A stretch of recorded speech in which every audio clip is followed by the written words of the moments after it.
Oke, Bismillahirrahmanirrahim. Assalamualaikum warahmatullahi wabarakatuh. Perkenalkan, saya Anugrah Pramudia dengan nomor NIM-nya 11.321.2001. Saya dari Teknik Industri. Adapun rekan saya, Zaki Maulana Zidan, saya 113 212 004. oke, hari ini kita akan menjelaskan terkait penentuan jumlah tenaga kerja dan output standar di zona drilling menggunakan metode work sampling. Nah, untuk penjelasan yang akan dilakukan saat ini akan dijelaskan oleh Muhammad Zaki. Apa itu work sampling? Work sampling itu merupakan metode pengukuran kerja langsung yang cocok untuk digunakan pada pekerjaan yang bersifat berulang, yang memiliki siklus waktu yang sangat relatif panjang. Work sampling itu juga bisa yang pertama kali digunakan oleh seorang sarjana Inggris LHC Tippett dalam melakukan aktivitas penelitiannya di bidang industri tekstil ratio, delay study random observation method, yaitu suatu teknik untuk mengadakan jumlah besar pengamatan terhadap aktivitas dari mesin, proses, atau pekerja. Dan penggunaan work sampling yaitu pelaksanaan work sampling sangat sederhana, yaitu melakukan pengamatan aktivitas kerja terhadap satu atau lebih mesin operator, kemudian dapat mencatatnya ke dalam keadaan yang bekerja. Dalam selang waktu diambil secara acak. Metode sampling ini sangat cocok untuk pekerja digunakan pekerjaan yang sifatnya tidak berulang, yang memiliki siklus waktu yang sangat relatif panjang. Kegunaan work sampling: mengetahui distribusi pemakaian waktu sepanjang waktu kerja oleh pekerja atau kelompok kerja, yaitu mengetahui tingkat pemanfaatan mesin-mesin, alat di pabrik, menentukan waktu baku dari pekerja-pekerja, tidak langsung memperkirakan kelonggaran bagi suatu pekerjaan. Selanjutnya, ini flowchart work sampling. Yang pertama, memulai work sampling, kemudian observasi, dan juga identifikasi masalah, dan kemudian yaitu pengumpulan data, lalu mengolah data, dan mendapatkan kesimpulan, dan selesai. Pada tahap ini melakukan pengamatan langsung di lapangan untuk mengetahui permasalahan yang terjadi di lapangan. Pengamatan ini dilakukan di Departemen Permesinan. Jika metode pengambilan data, yang satu, identifikasi masalah. Mengidentifikasi masalah yang terjadi di Departemen Permesinan. Masalah yang diteliti adalah perhitungan waktu baku dan juga penentuan jumlah tenaga kerja di zona yang akan dicek. Yang kedua, itu pengumpulan data. Tahap ketiga adalah pengumpulan data yang dilakukan dengan melakukan pengamatan langsung selama beberapa hari di Departemen Permesinan. Yang terakhir ada pengolahan data. Pengolahan data menggunakan metode work sampling. Adapun tahapan pengolahan work sampling yang harus dilakukan dalam melakukan pengolahan data.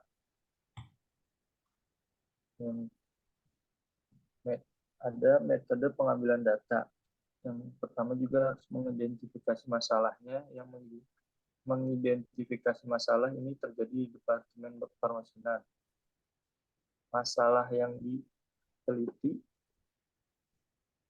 sama ini. Nanti aja ya.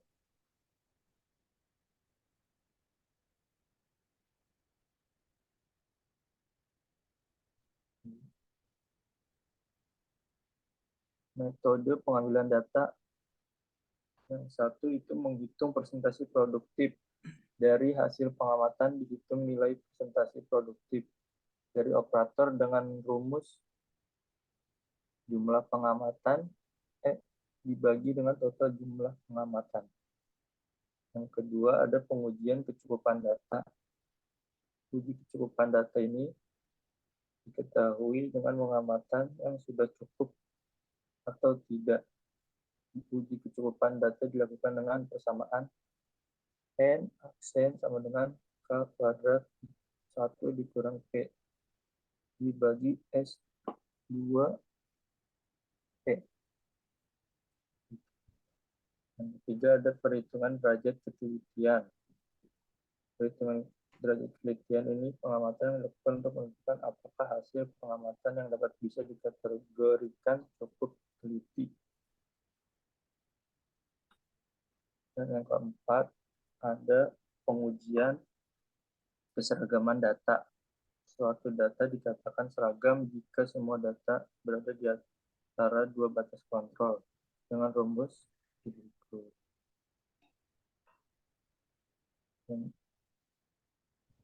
Keterangannya bisa dilihat di samping dan juga penjelasannya.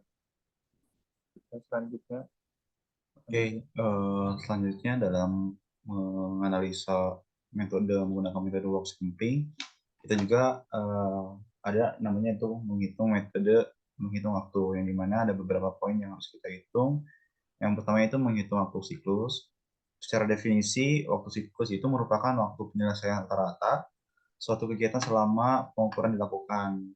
Nah, adapun rumusnya itu waktu siklus sama dengan total waktu dikali persentase produktif dibagi dengan jumlah produk yang dihasilkan. Selanjutnya, adapun di poin kedua yaitu menghitung waktu baku. Nah, dalam menghitung waktu baku, secara definisi itu waktu yang sebenarnya digunakan oleh operator untuk memproduksi suatu unit produk. Waktu baku dihitung berdasarkan waktu normal dengan mempertimbangkan allowance berdasarkan kondisi kerja. Ini berdasarkan teori dari Kodon 2017. Adapun rumus menghitung waktu baku sebagai berikut, yaitu waktu normal sama dengan waktu siklus dikali 1 plus faktor penyesuaian. Lalu di poin ketiga yaitu waktu menghitung waktu normal, yang dimana waktu yang diamati bukan waktu aktual yang diperlukan untuk menyelesaikan pekerjaan sebagai operator, yang dimana waktu tersebut dinormalisasi menggunakan faktor penyesuaian. Adapun rumus menghitung waktu normal sebagai berikut, yaitu waktu baku sama dengan waktu normal dikali 100% dibagi dengan 100% dikurangi dengan waktu kelonggaran. Di poin keempat, adapun output standar. Output standar mempunyai rumus output standar sama dengan lama waktu kerja dibagi dengan waktu baku. Selanjutnya di poin kelima yaitu menentukan jumlah tenaga kerja yang dimana perhitungan jumlah tenaga kerja dilakukan untuk mengetahui jumlah tenaga kerja yang seharusnya dipekerjakan oleh perusahaan. Rumus menghitung jumlah tenaga kerja sebagai berikut. Waktu baku dikali jumlah permintaan produk dibagi dengan total waktu kerja. Nah, kita sudah mengamati dan kita coba pelajari terkait contoh data yang sudah kita punya. Jadi berdasarkan hasil pengamatan kerja operator selama 3 hari dengan 7,5 jam pengamatan perharinya, didapatkan kegiatan produktif dan non-produktif operator. Hasil pengamatan dapat dilihat dalam tabel berikut. Nah, ini tabel yang sudah kita amati. Jadi selama 3 hari dari aktivitas produktif, non-produktif. Jadi di hari pertama itu ada 31 waktu yang produktif, di hari kedua ada 32 waktu yang produktif, dan di hari ketiga itu ada 32 aktivitas yang produktif. Lalu yang non produktifnya di hari pertama ada 9, di hari kedua ada 8, di hari ketiga ada 8. Jadi total keseluruhannya dari hari ke-1, hari kedua, hari ketiga masing-masing di 40 aktivitas. Adapun terkait pengumpulan data, ini macam-macam aktivitas dan aktivitas tidak produktif dari operator. Untuk aktivitas produktif tersendiri, yaitu yang pertama itu melakukan pengukuran, melakukan pengoboran, melakukan pemeliharaan, memasang atau mengganti mata bor, memasang atau mengganti tab, membuat nitik, menghilangkan kram. Selanjutnya aktivitas tidak produktif yaitu mengobrol, duduk istirahat, minum, bergaya menyapu, dan bersih-bersih. Nah, berdasarkan perhitungan didapatkan rata-rata persentase produktif sebesar 0,7%. Berikut ini hasil dari perhitungan persentase produktif tersebut. Jadi di hari pertama untuk produktifnya itu ada di 0,75, di hari kedua itu ada di 0,8%, di hari ketiga ada di 0,8%. Jadi secara rata dari data yang kita amati selama 3 hari, persentase produktivitas operator selama 3 hari itu di 0,79%. Adapun ini kita melakukan juga uji kecukupan data. Yang pertama, berdasarkan dari perhitungan yang tadi sudah dibahas oleh rekan saya Fazaki, yang dimana berdasarkan perhitungan dapatkan nilai N sebesar 105,263 sehingga N lebih kecil dengan nilai, maka dikatakan dengan cukup. Seperti itu. Selanjutnya kita juga melakukan uji perhitungan derajat ketelitian yang dimana setelah kita hitung terkait data derajat ketelitian berdasarkan hasil perhitungan dapatkan nilai derajat ketelitian sebesar 9,3%, sedangkan tingkat ketelitian yang digunakan sebesar 10%, sehingga 9,3% lebih kecil dari 10%, maka didapatkan dan dapat dikatakan juga data pengamatan memenuhi syarat ketelitian yang ditetapkan. Seperti itu. Selanjutnya kita pun menguji keseragaman data. Dari data yang sudah kita hitung, didapatkan nilai batas kontrol atas atau BKA sebesar 0,92 dan nilai batas kontrol bawah atau BKB sebesar 0,63.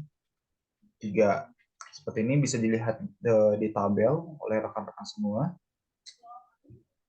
Selanjutnya, kita pun dari contoh data tersebut, kita coba menghitung waktu baku, kita coba menghitung waktu normal, waktu baku, dan waktu siklus. Jadi, berdasarkan perhitungan yang didapatkan, waktu siklus sebesar 27,832 menit, waktu normal sebesar 28,95 menit, dan waktu baku sebesar 41,057 menit. Seperti itu. Dan output standar yang kita hasilkan secara rumus kan lama waktu kerja dibagi dengan waktu baku, jadi output standarnya itu 6,25 kali 60 dibagi dengan 41,57, jadi output standarnya sama dengan 10 unit per hari. Selanjutnya di penentuan jumlah tenaga kerja dari hasil perhitungan di atas, jumlah tenaga kerja yang dibutuhkan menyelesaikan target produksi per bulan sebanyak 2 orang. Jadi rumusnya waktu baku dikali jumlah permintaan produk dibagi dengan total waktu kerja. 1,057 dikali 256 dibagi dengan 7.500. Adapun kesimpulan yang bisa kita dapatkan dari metode work sampling, jadi yang pertama itu persentase produktif operator adalah sebesar 79%. Kegiatan non produksi tersebut disebabkan oleh aktivitas mengobrol, minum, istirahat, pergi ke toilet, dan menyapu. Waktu standar untuk membuat satu unit produk adalah di 41,057 menit. Jumlah output yang didapatkan dihasilkan adalah 10 unit per harinya.